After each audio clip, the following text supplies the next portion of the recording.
This is CBC Here and Now.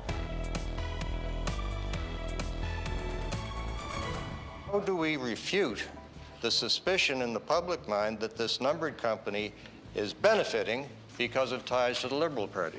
We have a good business deal. We do not have any relationship with the private business matters.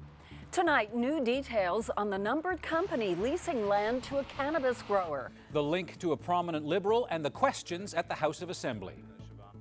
Good evening and welcome to Here and Now. I'm Anthony Germain. And I'm Debbie Cooper. And we start tonight with a CBC NL investigation into the numbered company leasing land to a prominent marijuana grow-up, Canopy Growth.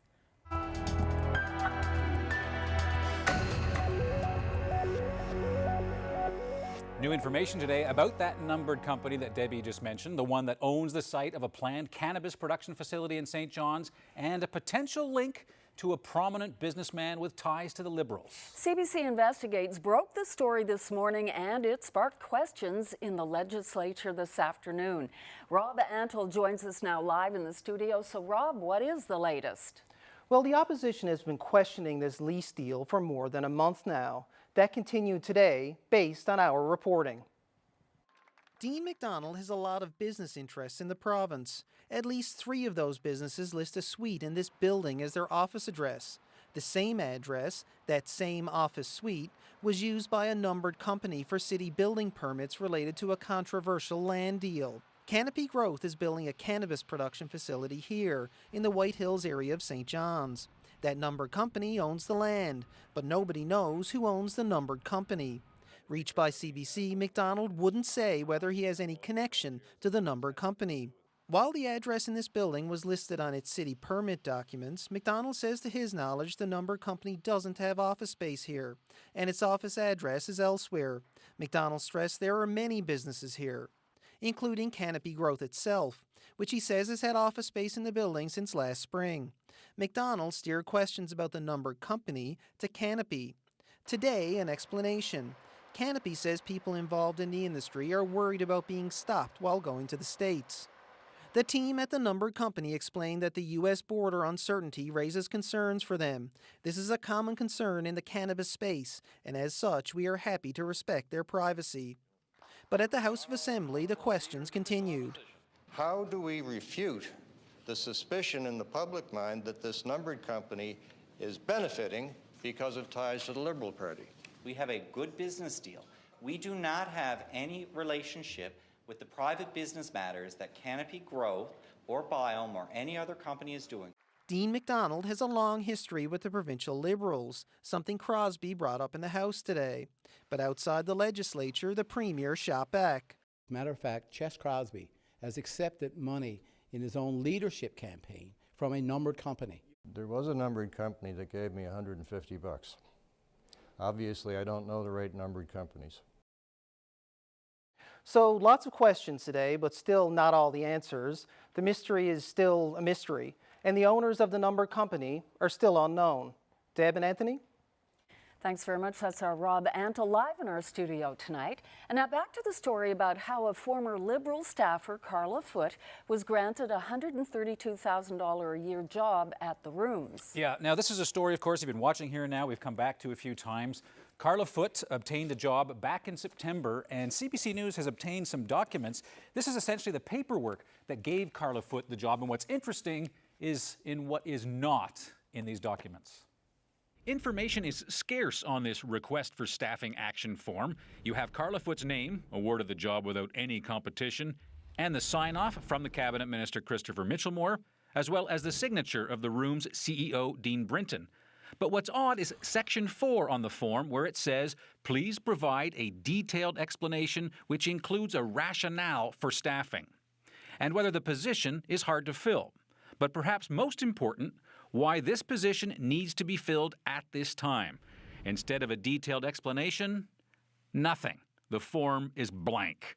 Weeks later, Christopher Mitchellmore would explain that hiring Foote was urgent. It was determined that it is a high priority to fill a position around marketing and development at that level and hire somebody at that caliber to do that work so that the Rooms can achieve its mandate and its strategic plan. This is why it was imminent that they would hire somebody in that position, And Carla Foote was the person that was the contracted person in that role to do the work, and she's highly qualified and capable, and I have nothing further to add. I look forward to working with her.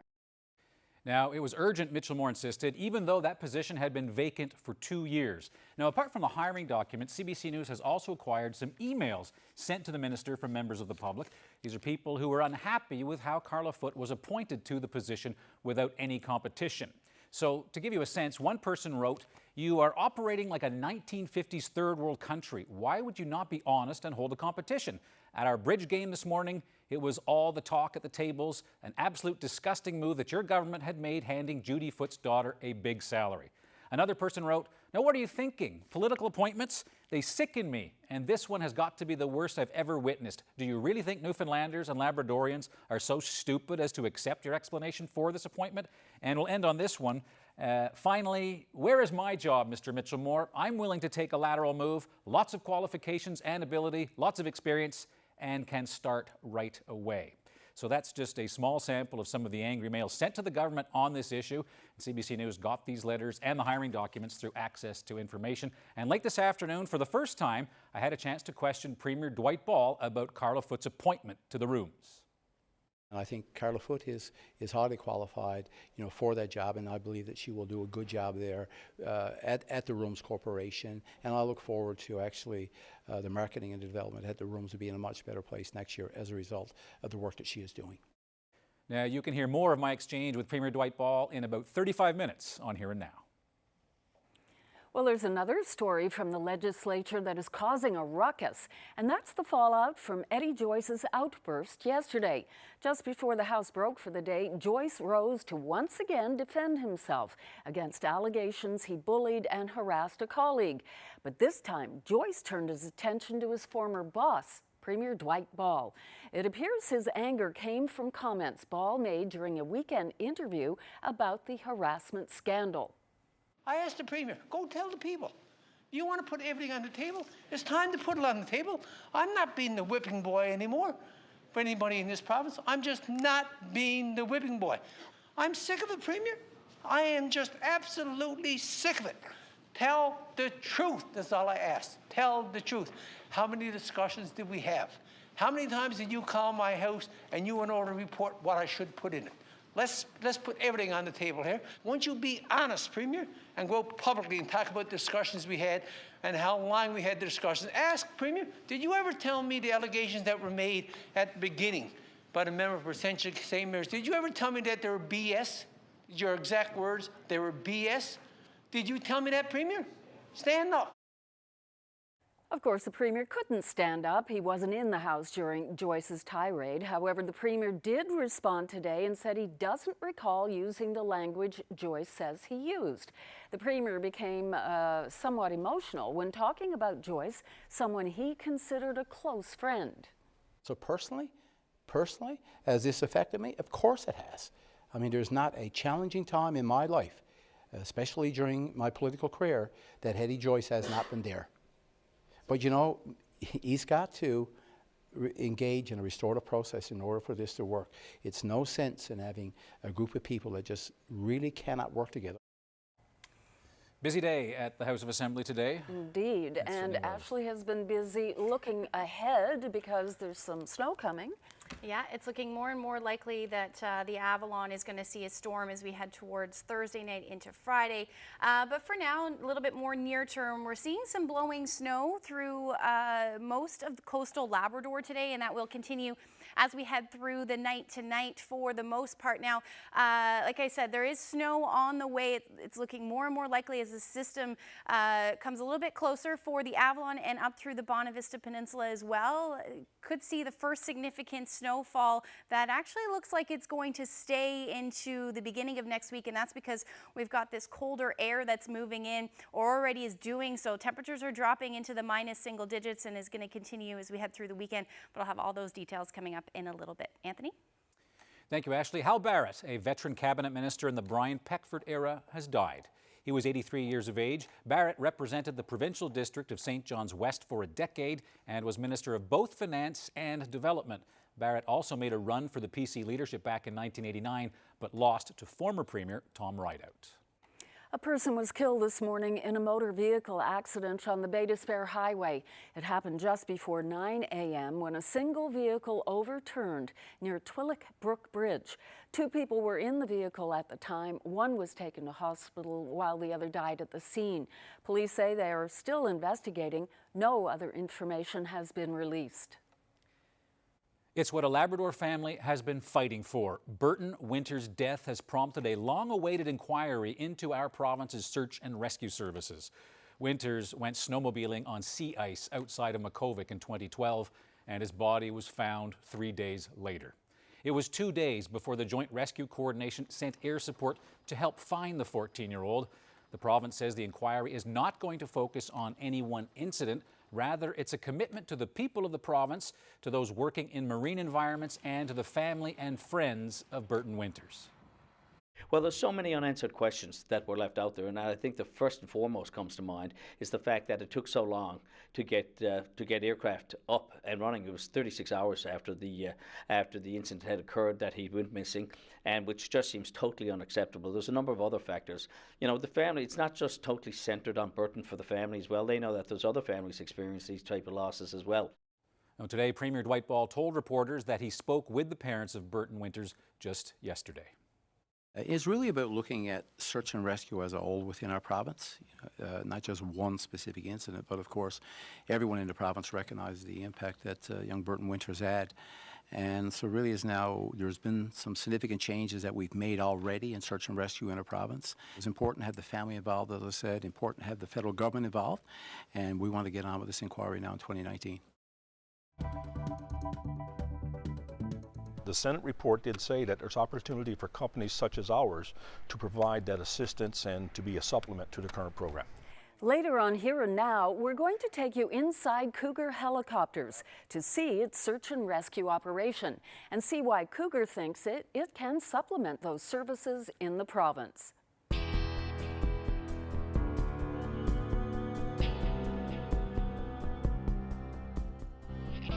Nalcor's lawyer is suggesting that Jerome Kennedy and his department failed to do due diligence before sanctioning the project 6 years ago. But the former Natural Resources Minister is rejecting that and has doubled down on his criticism of Nalcor. Here Now's Mark Quinn is covering the inquiry for us. Mark. Well, today Nalcor lawyer Dan Simmons said that he is trying to turn the table on Kennedy after yesterday Jerome Kennedy spoke out saying he was angry with the Crown Corporation for not giving him information that he needed. This is something that, I should have been aware of. Today, Nalcor's lawyer suggested if there was any information Kennedy didn't know about schedule or cost overruns, it was his own fault. This is a public document. Simmons pointed to reports government had been given before sanction. Reports, he said, gave government all the details it needed about the risks of overruns. I would have expected Nalcor sort of brought to our cabinet's attention. You would not have expected people in your department to be aware of it? I wasn't finished my answer, Mr. Simmons. I would have expected I'll Nalcor let you finish. To bring it to our attention. And Mr. Bowen was very diligent, sir, in terms of what he did. If he was aware of it, he would have certainly, my expectation, he would have brought these issues to our attention. Simmons pressed again, quoting a report that was given to the Natural Resources Department. But Kennedy would have none of it. So did you ignore this part of the MHI report where they gave you a sensitivity analysis and informed you of what the impact on the CPW would be if there were a 25% increase in CapEx? Mr. Simmons, we didn't ignore anything. So if we made a mistake here, sir, we trusted Nalcor. Days leading up to sanction, Kennedy confidently defended Nalcor and the Muskrat Falls project, but now it seems his confidence in the Crown Corporation has been deeply eroded. Live in the newsroom, I'm Mark Quinn for Here and Now. And as Mark just said, Jerome Kennedy was once a staunch defender of Muskrat Falls. Here's some of what he had to say as the project was about to be sanctioned. Revenues have obviously been looked at with the bond rating agencies as Nalcor is going to borrow money from the markets. Also, Mr. Speaker, the financial government has engaged in a rigorous review of the economics of this project. But just to put it in perspective, Mr. Speaker, the revenues that we show right now, there'd be approximately $130 million available to the province in 2020 that would be over and above the payment of all expenses, and that's based on the 40% of the power. That doesn't include the export or the other 40%. So, Mr. Speaker, Muskrat Falls is a project that will pay for itself. It will ensure a future for our children and our grandchildren, and that's not a future that we're willing to put in the hands of a PUB who wouldn't do their job. The risks are being borne by the ratepayer, which are being borne, so that's a fair comment, but we're confident enough. I can't say to you that there won't be overruns, but what I can say to you that we have confidence that the work has been done at this stage at Decision Gate 3 to ensure that the overruns are kept to a minimum. As a nurse, we see a lot, and we hear a lot, and we feel a lot over our career, and that definitely does impact on our mental health. More supports for people suffering from workplace PTSD. This nurse says it's a step in the right direction.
Well, here we are once again. We're going to start in the big land. Is that indeed? Yeah. A lot of wind.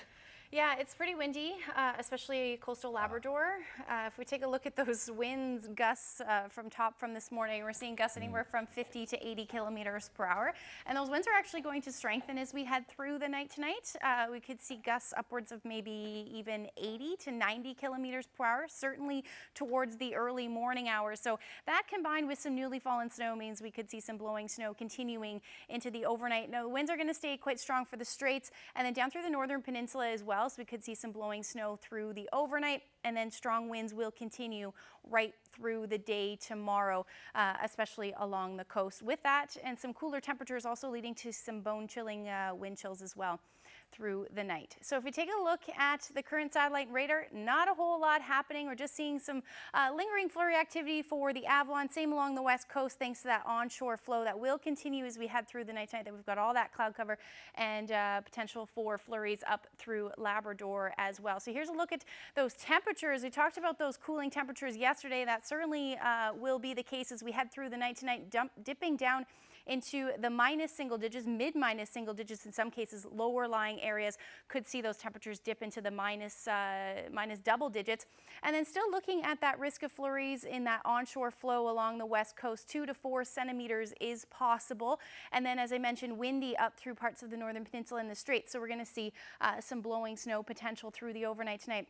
Otherwise, generally clearing out, with the chance of a few scattered flurries in the mix as well. And then cold up through Labrador City. Look at that, dipping down to minus 20 tonight with that wind chill feeling closer to minus 30.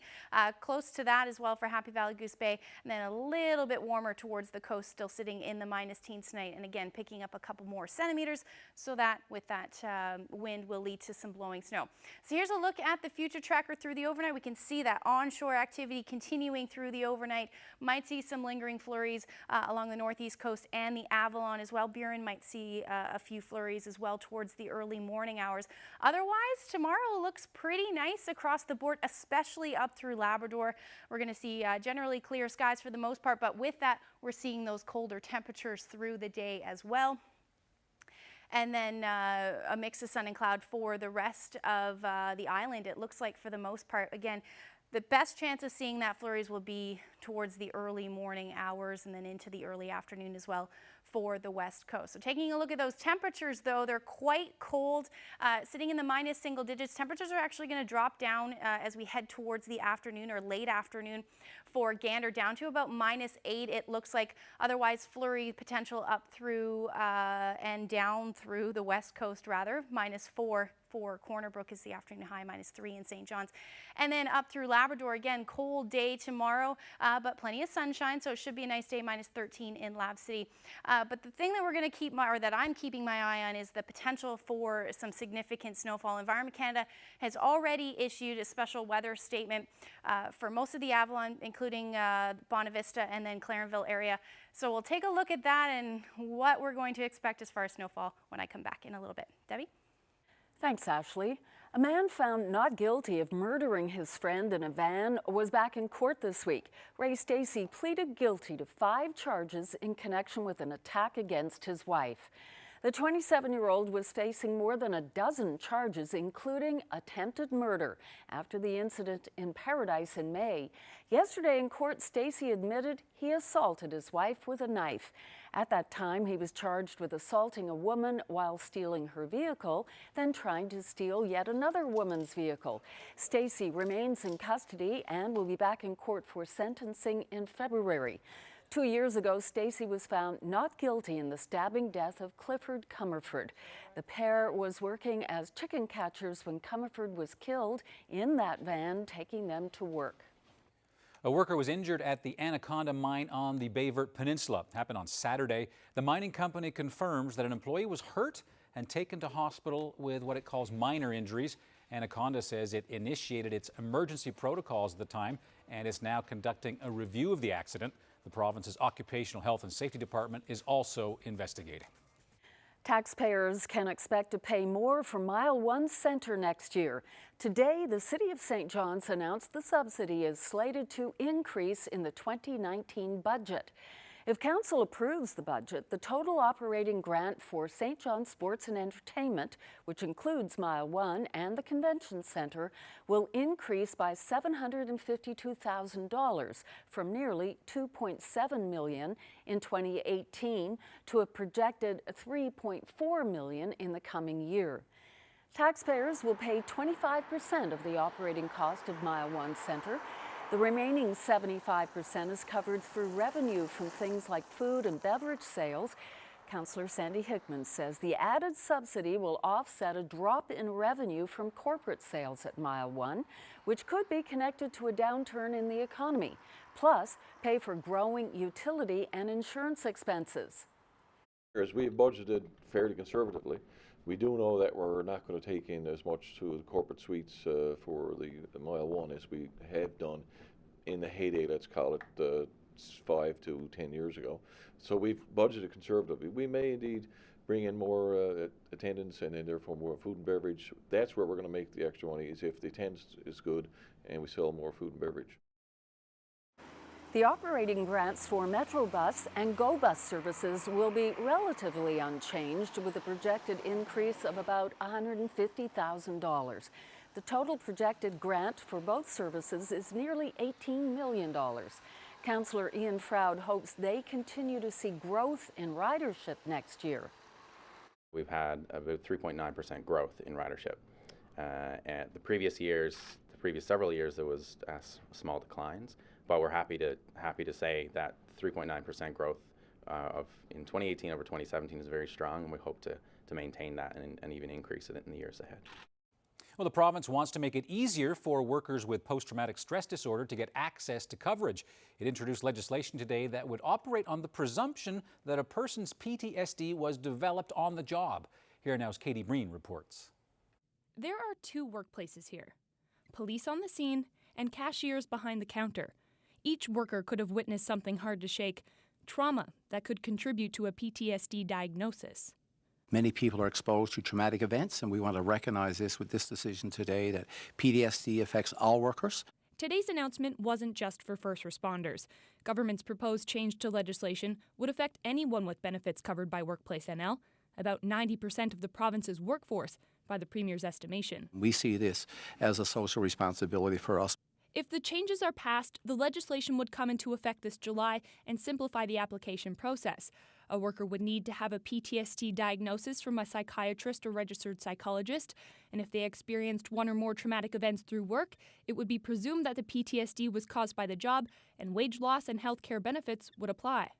I think today is what this is saying is that, yeah, you know what, we are going to go out and hire people, and we're going to bring them, and we're going to do a lot to try to keep them safe. But if they are injured, then they're going to be looked after. Maureen Brennan was diagnosed with PTSD in 2016. A former ICU nurse, it wasn't presumed that her diagnosis was a result of work, but she was ultimately able to make her case and get workers' coverage. She now works to get more supports for her nursing colleagues. And it's just like today. Eastern Health and the provincial government have acknowledged that you know what, this has happened to you and we're going to do something about it. That's incredibly therapeutic. There was a dissenting voice in all of this. The Employers' Council said that issues outside of the workplace aren't being factored in, and that non-workplace related issues don't belong in a system meant to deal with workplace injuries. Katie Breen, CBC News, St. John's. An update now on an interview that we brought you in October. It's about a campaign by occupational therapists and the Red Cross to collect money and equipment, things such as wheelchairs and crutches, to lend to patients who are recovering at home. What we're hoping people will do is that they will clean out their homes and donate any gently used and in good condition healthcare equipment that the Red Cross is looking for people to be able to remain at home safely and to be out of hospital. And so a lot of times that they are still in that recovery process, that they need this equipment to remain at home. Now, as you can see here, the St. John's Red Cross depot had a healthy supply of medical equipment.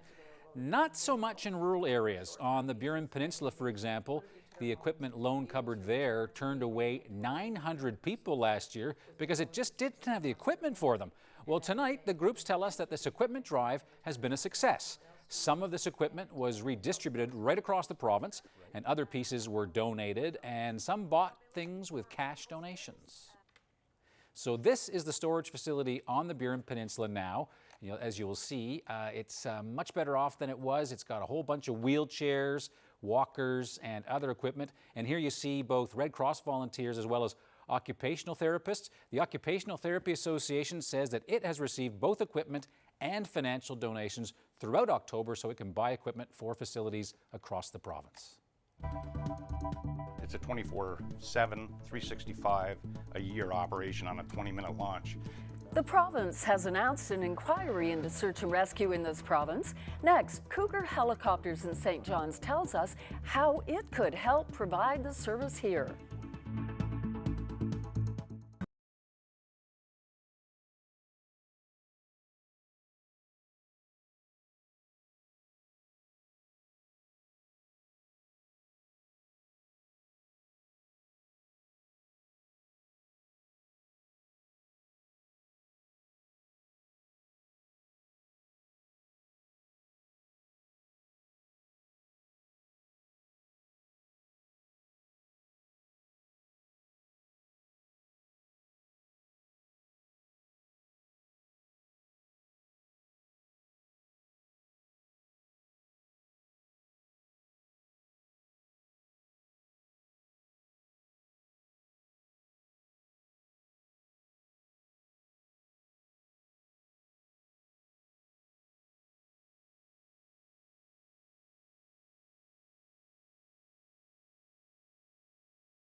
As we reported earlier in our newscast, the provincial government announced today that it will go ahead with an inquiry into search and rescue services in this province.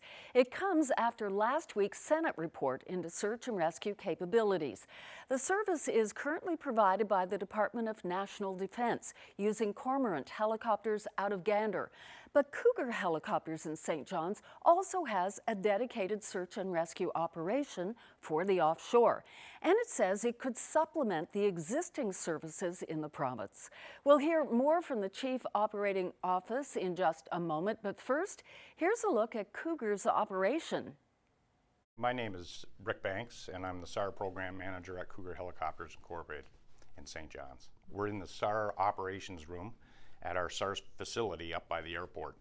The actual receiving of the call would happen at our operational control center in the main facility. That's where our dispatch and all our handling and focusing of the aircraft. The call would go into them. They would take a quick flow chart look at what the mission scope is. The crews would come in, They'd meet around here. The captain of the day, as you see over here, would take the call to find out the mission scope. At the same time, the rest of the crew would be into our operational ready room, and they would get ready in all their gear, planning to respond to the distress. In the meantime, our aircraft would be pulled out. It's a 24/7, 365 a year operation on a 20-minute launch. So once they're suited up here, they're out the door and loading into the helicopter with necessary gear that needs to get on board. This is the primary search and rescue aircraft that we have on standby today. It's the Sikorsky S-92, and it has all the latest and greatest SAR components that is offered to the civilian population and airframes nowadays. As you can see here, we have a Goodrich dual hoist. It's 300 feet of cable with a backup cable. It operates at about 296 feet per minute. It's one of the best backup hoisting apparatuses in the industry at this point.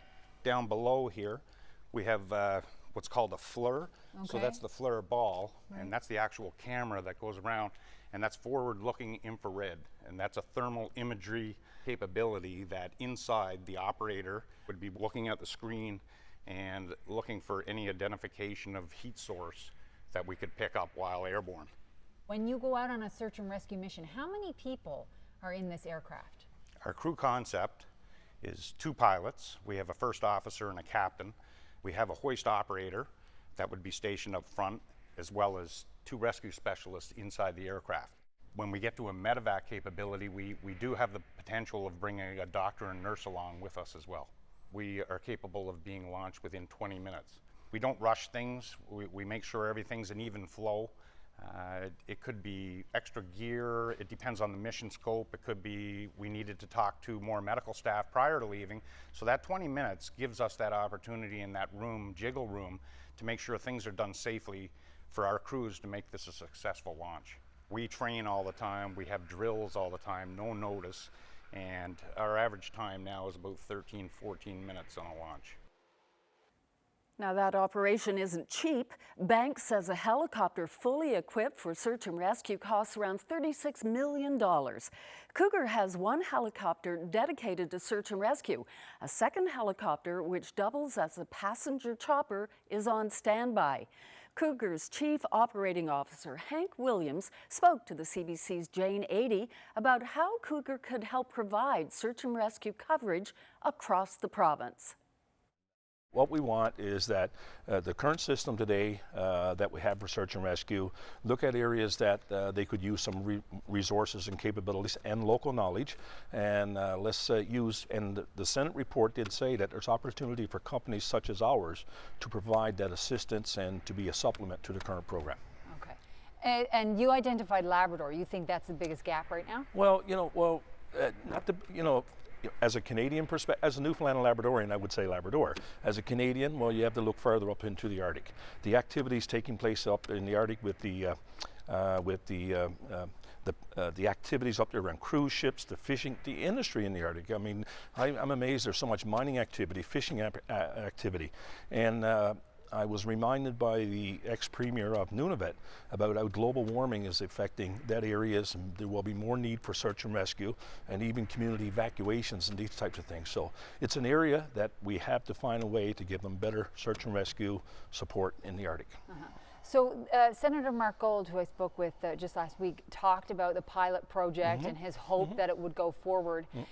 Is it in the works? Is it something that is imminent? Well, that sort of was the way that we presented to the Senate committee and to other people in Ottawa when we visit, is that Cougar helicopters would be willing to do a pilot program, to take these expensive assets and the people and put it into a strategic location that we could work with the government on, put it in strategic locations, and to show that the program works, and we can work together with them. A pilot project is, these are expensive assets, as you say, but Cougar is willing and believes in this program and believes that it would be a great supplement to the Canadian SAR program today, that we would be willing to do a pilot program, absolutely. Okay, so nothing written and finalized yet, but a willingness. A willingness, and the attention that it has gotten over the last couple of years, and through a number of things, and the Senate report coming out shows that what I'm saying, there's so many people that has the same vision, has the same goal, and we just have to find a way to get there. Carla Foote is qualified to do this job. Next, the Premier on the controversial hiring of Carla Foote at the Rooms.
Welcome back. Well, Premier Dwight Ball is standing by his government's decision to give a senior job at the Rooms to Carla Foote. Critics are still slamming the move to grant the well-connected Liberal staffer an executive marking job. And that gig comes with a $132,000 annual salary, and Foote faced no competition, no interview, and does not hold a relevant university degree. When I questioned the Premier about Foote's qualifications today, the Premier certainly didn't back down. Inside the House, you defended Carla Foote getting that job at the Rooms because she was qualified. Other than being a friend of yours who helped get you elected, what are her qualifications for that job? Well, I think Carla Foote, what I know, I worked with her quite some time, and she was the Director of Communications for the government, and the job at the Rooms was something that she was qualified for, and I think, that all of us, that would know Carla would see would understand that she's capable of doing that job. I worked very closely with her. But you're also, and the minister have talked. But you're also a friend. You're also a friend of her mother, Liberal Lieutenant Governor Judy. I think you speak to her fairly frequently. Don't you see that this looks like a political payoff? Well, no, it's certainly not.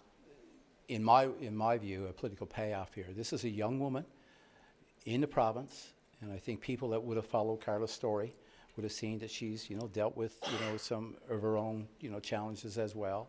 She is a young woman with a young family, and she can do this job. She is qualified to do this job, and simply to actually not, for Carla not to have the opportunity simply because she would have known somebody. No, there's no interview. There's no job interview. There's no competition.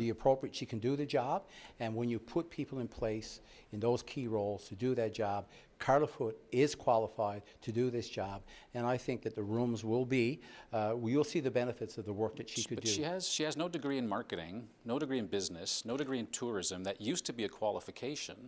I think what you base it on, and I think it's fair to say that the experience that she's had, you know, is very beneficial and helpful to the Rooms Corporation.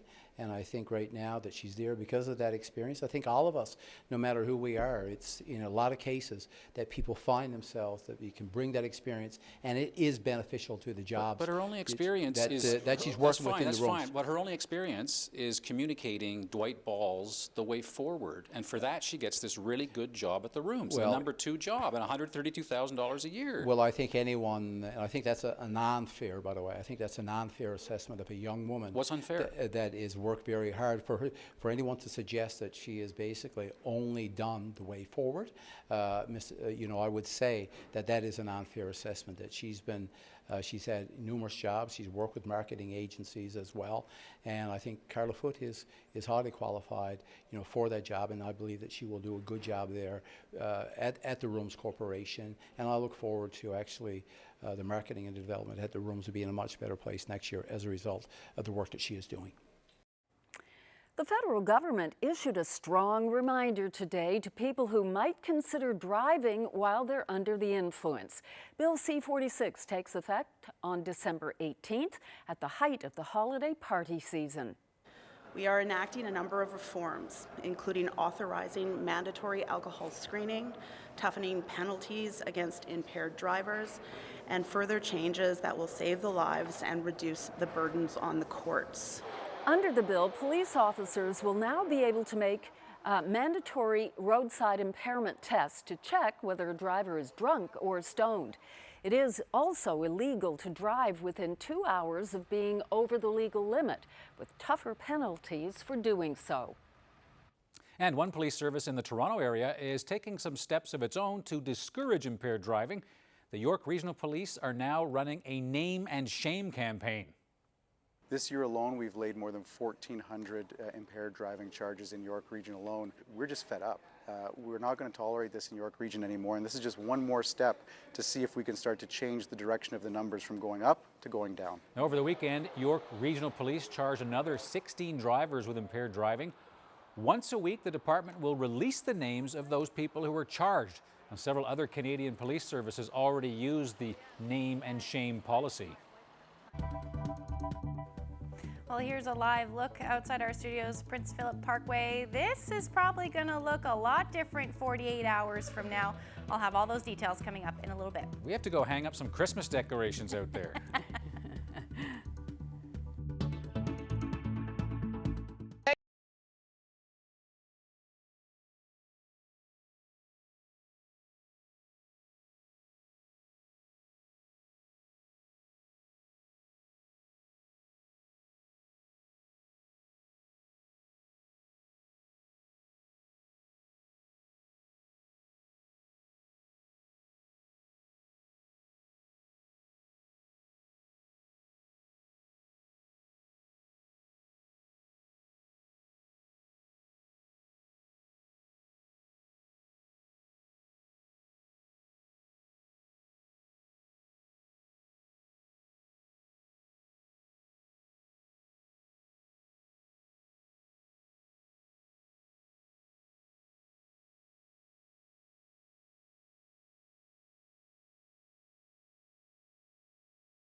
back, everyone.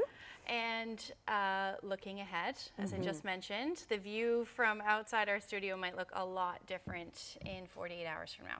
I don't think that sounds good different. It is though. Do you like snowshoeing, right? I do, So as maybe long You're as in luck. it's cold enough. Not this freeze thaw, but Yeah. anyway, it's not about my preferences. But it does look like that's what's going to happen.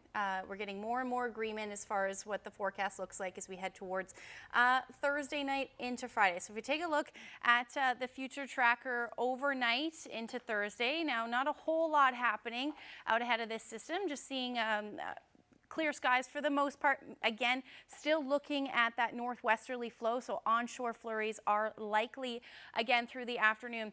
But it's that next system that I've been mentioning for the last, day, I guess it's only Tuesday, but we're going to continue. It looks like it's going to hit at least the Avalon overnight Thursday and into Friday. Now, amounts with this system, not going to throw them out there as far as exact, but anywhere from potentially 15 to 30 centimeters is possible with this. And most of the snow right now should stay on the Avalon, creep towards the Bonavista Peninsula as well.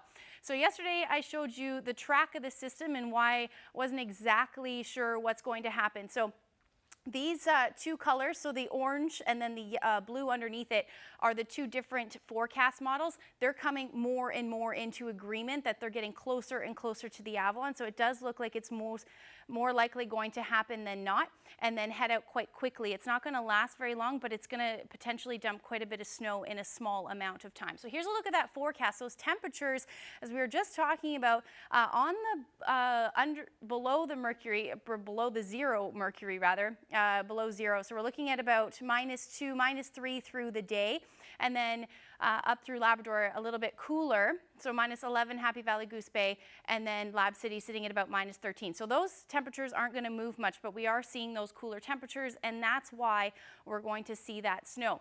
Now, the one thing that I'm also paying attention to is how close that rain-snow line gets on Thursday, because we could see some mixing in for the southeast Avalon if that tracks a little bit further towards the Avalon into the afternoon. Otherwise, we're going to see flurries again on Friday afternoon into Saturday. Another little disturbance potentially moves through, so we could see some more snow with that. And temperatures, it looks like, over the next couple of days are going to stay below zero. So anything that does fall might stick around at least for a little bit. So if you are into those outdoor activities, you might get a few days in over the next week or so. So here's a look at the forecast. So -1 on Friday, those windy conditions potentially, so snow and blowing snow possible. Saturday, we're looking at about -3. For western, or rather central Newfoundland, likely not going to see a lot of snow, but still looking at that chance of flurry. Saturday looks nice though, -6. Look at those overnight lows dipping into the minus double digits rather. Lower lying areas will see the same thing.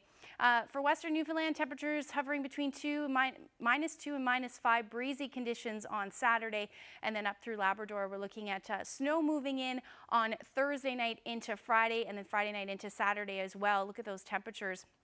And then same thing for western Labrador as well. The weekend looks nice though with plenty of sunshine, but I will have your weather photo coming up in a little bit. Anthony? Well, you can expect to pay more for your meals in the new year. A new study projects the overall cost of most groceries is going to jump. The exception is meat and seafood. They're actually going to cost less. That's for the first time in a decade. But fruits and veggies, they are about to get much more expensive. Olivia Stefanovic breaks down the details. Finding affordable fresh food is already a challenge for many Canadians, and it's about to become even more expensive. It's like ridiculously expensive as it is, so I mean, I'll definitely have to consider my choices. You've got 10 grams of protein. At this food lab, researchers from the University of Guelph have been studying food trends. In the latest Canadian food price report, they projected the average family will pay an extra $411 on groceries next year. Grains, fruit, and vegetables will see the biggest price jump, a rise between 3 to 6%. 1 in 8 Canadians are food insecure. We need to be putting nutritious, healthy, affordable food on people's plates. That's a problem. They say part of the issue stems from Canada's reliance on the U.S., Mexico, and Central America to farm and ship produce. Those regions already face poor growing conditions, and now that an El Nino weather event is coming up, the land will be even drier, translating into higher prices at checkout. And there's another reason. They say more Canadian producers are switching their crops, choosing to grow pot instead of food, getting 30 to 40% times the price. Greenhouses are starting to think, should I be producing vegetables or should I be producing cannabis?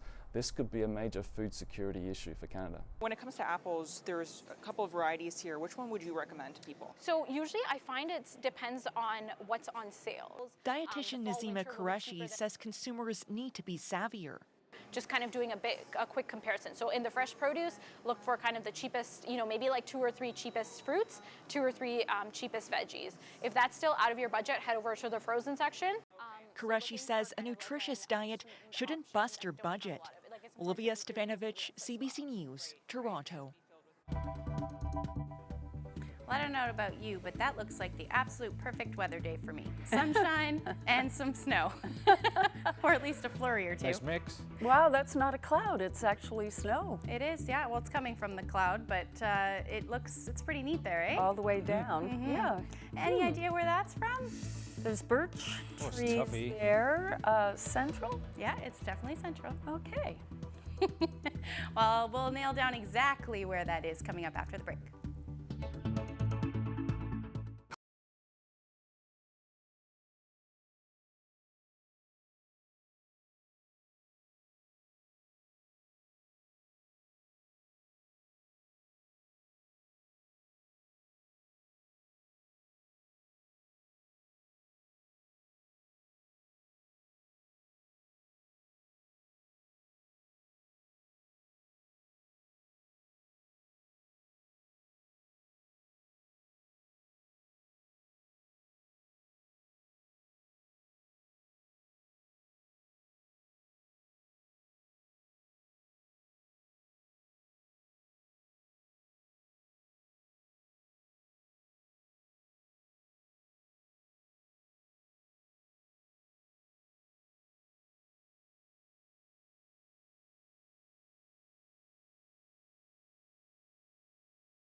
Okay, you probably remember those huge steers that have been making headlines. We actually showed you some. First there was Knickers.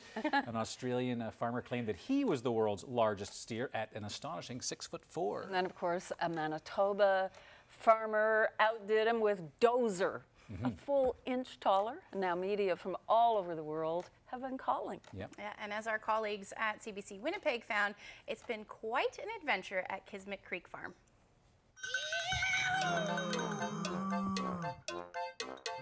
It's the biggest cow I ever seen. Kids are amazed. It's not even funny. You get them to come close, they can see his size, and they can compare it to some of our other steers, and they go, oh, he really is big. He's super cute and like really big and stuff. He's great. He's really lovable. I love him. There's really big horns. See, like kind of like this size, I guess. Well, he's huge. I think it's a great attraction for this area, and it's great that he's here. He definitely is a gentle giant. You could get right up close to him, pet him, give scratches. he lays down, oh, you might as well lay down next to him and relax for a little bit. Spend some time with him. Give him some pets and some cuddles, because he likes it. 6'5", I think. Yeah. I was going to link that to the other story about meat prices coming down, because if they're that big, no they're wonder. that big. Yeah, exactly. Well, just before the break, we looked at the weather photo. We'll take a look at that again today or this evening. It is beautiful picture. Snow shower there. Yeah. And Gander? Gambo. Oh. Okay. Taken it in Gambo. Yeah. So gorgeous shot there. So I learned something today. A snow shower in, I got out my trusty dictionary, my trusty Newfoundland Dictionary English. Excellent. You've been studying. Yeah, a dwy. So that's a dwy. dwy? A snow shower is a dwy. Yeah. A dwy? Yeah. DWI. Yeah. I hadn't heard that. That must be specific to certain parts of the province. It must be, but it's interesting, and I mean, there are a lot of things in this dictionary, and I'm curious to know if there are any more weather terms, because I'd love to know them. So if you do have them, send them with your weather photos to nlphotos@cbc.ca. Excellent idea. Weather and language. We'll see you tomorrow. See you. Good night, everyone. Good night.